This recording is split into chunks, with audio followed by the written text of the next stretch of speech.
সম্পর্কের বৈরিতায় ভারতীয় আকাশসীমায় পাকিস্তানের বিমান চলাচলে আছে নিষেধাজ্ঞা। আবার ভারতীয় বিমানও পাকিস্তানের আকাশসীমা ব্যবহার করতে পারে না। বাংলাদেশ পাকিস্তানের প্রচলিত আকাশসীমা ভারত হয়েই গিয়েছে। তাহলে প্রশ্ন উঠেছে, কিভাবে শুরু হবে বাংলাদেশ পাকিস্তান বিমান চলাচল? 1 বছরের বেশি সময় ধরে ঢাকা করাচি বিমান রুট নতুন করে চালুর ব্যাপারে আলোচনা চালাচ্ছিল দুই দেশ। সেই ধারাবাহিকতায় এবার ঢাকা থেকে করাচি পর্যন্ত সরাসরি বিমান চলাচলের অনুমতি দিয়ে দিল ইসলামাবাদ। পাকিস্তানি কোনো এয়ারলাইন্সের পক্ষে বাংলাদেশে সরাসরি ফ্লাইট পরিচালনা করা অসম্ভব। ভারতীয় আকাশসীমা এড়াতে হলে তাদের ব্যবহার করতে হবে শ্রীলঙ্কাকে, কিন্তু সেই ফ্লাইট হবে সময় এবং খরচ সাপেক্ষ। তাই আপাতত জানা গেছে বিমান বাংলাদেশ এয়ারলাইন্স ঢাকা করাচি যাত্রী পরিবহন করবে। এই অনুমতিকে আঞ্চলিক বিমান চলাচলের একটি ব্রেক থ্রু হিসেবে অভিহিত করেছে পাকিস্তানি গণমাধ্যম শামা নিউজ।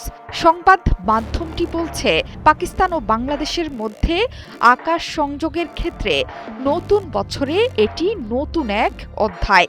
সরকারের আনুষ্ঠানিক অনুমোদনের পর পাকিস্তানের বেসামরিক বিমান চলাচল কর্তৃপক্ষ বিমান বাংলাদেশকে ঢাকা করাচি রুটে ফ্লাইট পরিচালনার অনুমতি দিয়েছে। প্রাথমিক অবস্থায় এই অনুমোদন 2026 সালের 30 মার্চ পর্যন্ত কার্যকর থাকবে। এরপর অনুমোদনটি আবারও পুনর্বিবেচনা করা হতে পারে। অনুমোদনের পাশাপাশি করাচি বিমানবন্দরে বিমান বাংলাদেশ এয়ারলাইন্সকে আলাদা একটি স্লট দেয়া হয়েছে। ঢাকা থেকে বিমান ওড়ার আগে করাচি বিমানবন্দর কর্তৃপক্ষকে ফ্লাইটের বিস্তারিত তথ্য জানিয়ে দিতে হবে। সেই সাথে নিশ্চিত করতে হবে অপারেশনাল সমন্বয় এবং নিরাপত্তা সম্মতি। পাকিস্তানের বিমান চলাচল সংশ্লিষ্ট কর্মকর্তারা জানিয়েছেন, ঢাকা ও করাচির মধ্যে সরাসরি ফ্লাইট পরিচালনা বাংলাদেশ ও পাকিস্তান উভয় দেশের জনগণের জন্য লাভজনক হবে। এছাড়া ভ্রমণ সুবিধা উন্নত, জনগণ টু জনগণ সম্পর্ক জোরদার এবং ব্যবসা ও বাণিজ্য সম্প্রসারণের পথ উন্মোচিত হবে। তবে কবে ঢাকা থেকে করাচির উদ্দেশ্যে প্রথম যাত্রীবাহী বিমানটি উড়বে, দিনে কতগুলো করে বিমান চলবে, কখন চলবে, সেই সূচি এখনও ঠিক করা হয়নি। আগামী সপ্তাহের মধ্যে চূড়ান্ত সূচি নির্ধারিত হবে।